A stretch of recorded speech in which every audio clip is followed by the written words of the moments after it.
122 then 505 on the text. Welcome back to Justin Marshall, 81 Test veteran at the All Blacks. Justin, I started the show by saying, look, it's not criticism, but it was just all, for me, a little bit predictable and too easy to predict those 4 quarterfinal results in the end.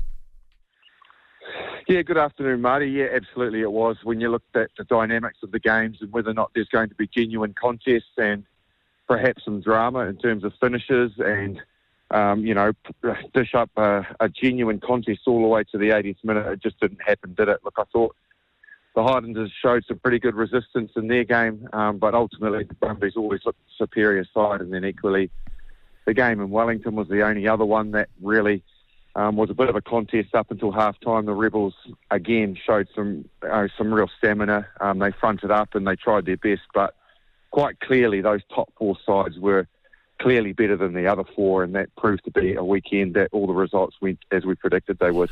Yeah, again, we knew this at the start of the comp, didn't we? I think that anyone who cares enough about this competition to care enough, would have predicted those 4 semi-finalists plus the Crusaders. We didn't know that they would back out, the way that they did. But those top 5 teams were the top 5 teams, or should have been.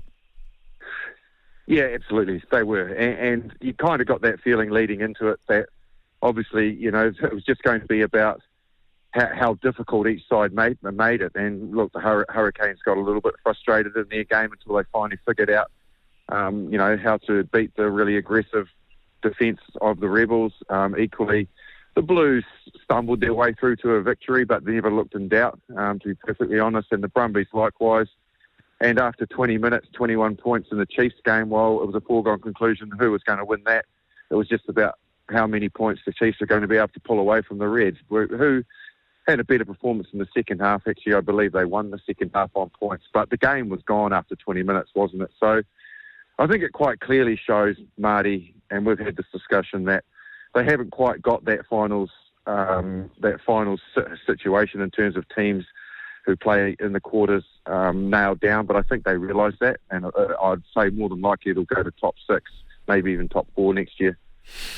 Yeah, something's got to happen to close that gap, just for the competitive nature of it. I mean, I've had a few texts and saying, "Oh, come on, Martin, look, the EPL's predictable and the NRL's predictable, cricket's predictable, all of that kind of stuff." Yeah, I mean, look, I kind of feel though in a lot of those leagues that you do get the upset results, and that's just not what we're seeing. I mean, I suppose what I'm getting at, Justin, is I would love to have seen the Drua get into a position where they could host a quarterfinal. I mean, the Rebels were a romantic story, weren't they? But they were never going to win that game. Yeah. Mind you, at the back of it, good God, there's a fair bit of emotion in Wellington from them. I loved seeing that. I mean, it obviously means so much to those players, and that was really cool. I thought that, really, when you try to put it into words, it's difficult, but what you can see is they actually really cared. Yeah, they cared about the franchise. As a team, given that they were basically terminal from the start of the season, they had to deal with that.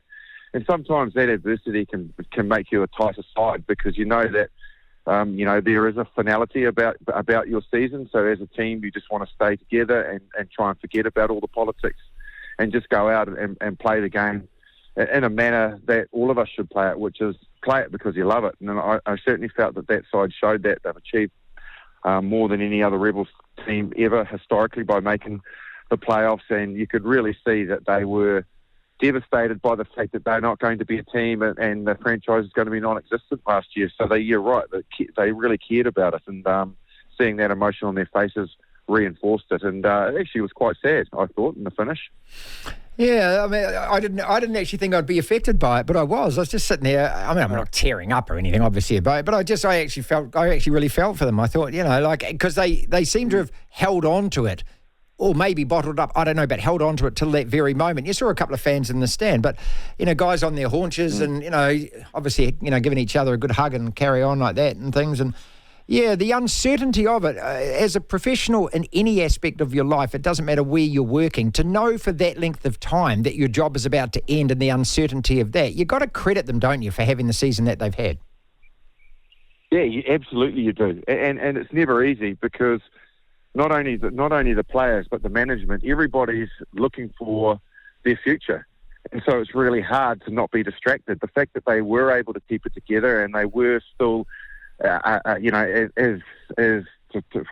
way to put it, they still were a team and functioning as a team. That's real credit to the way that they we're able to block out that peripheral things where players will be obviously talking to their agents, coaches will be talking to their agents, looking at opportunities and possibilities once the season is finished, but they still manage to go out and put performances on the park, which is really good to see. And you're right, like when you see guys like Carter Gordon and Tania Tupou, for example, now these guys will get contracts because they are great players, but they were still tearing up as well, and their future's probably secure. So it does actually go to show that it really meant something to them, that team.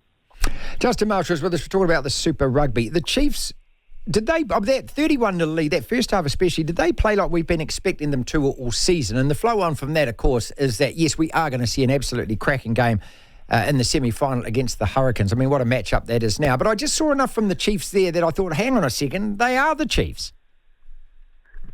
Yeah, absolutely. And I think probably I was trying to put my finger on whether or not it was the Reds that they just dropped the ball in the first quarter. And I don't mean that literally. I mean in terms of their game plan. They didn't really look like they knew whether to hold the ball sort of between, I guess, the 40-metre line and the Chiefs 22. They got a little bit lost there, and they ended up turning over a lot of ball, conceding, set piece as well. And sometimes they kicked the ball away, and then they thought about it and thought, oh, well, why did we do that? And they just looked a bit messy. But in saying that, it's because of the pressure and the ruthlessness the Chiefs were at the breakdown, how clinical they were in their finishing, any opportunity, any line break. Basically, they finished off. And we've known they've had the talent. We've known they've got the firepower, but it just hasn't quite clicked. Well, it clicked for 21 minutes, that's for sure. And then they just, from then on in, methodically went about winning the game. And it didn't look like they really got out of, I don't know, third or fourth gear. They've got a fifth and a sixth gear, those boys, but they didn't need it. After being in Wellington and seeing the Canes live at home, are you convinced that they are the best team in the country or can be the best team in this competition? I think they're the most consistent team. Like them and the Blues aside, I think the Blues, their DNA is that they're probably the best side inside the 22. They have a very, very structured and buy-in from the players type game plan once they get in there. It's not razzle-dazzle. They've got Talia and Caleb Clark gravitating towards rucks, and their pick and clean is really, really good. And they're really hard to get the ball off, and they tend to come away from points in that zone. So they are very good in the way that they, once they get into that zone, are able to accumulate points, which is why they are sitting on the table where they are sitting. They're not been as consistent in their overall game plan as the Hurricanes, and equally we know what the Chiefs have been like because we've been talking about them all year. Are they that team? But the Hurricanes have just been ticking away really without any hiccups at all. They are very consistent.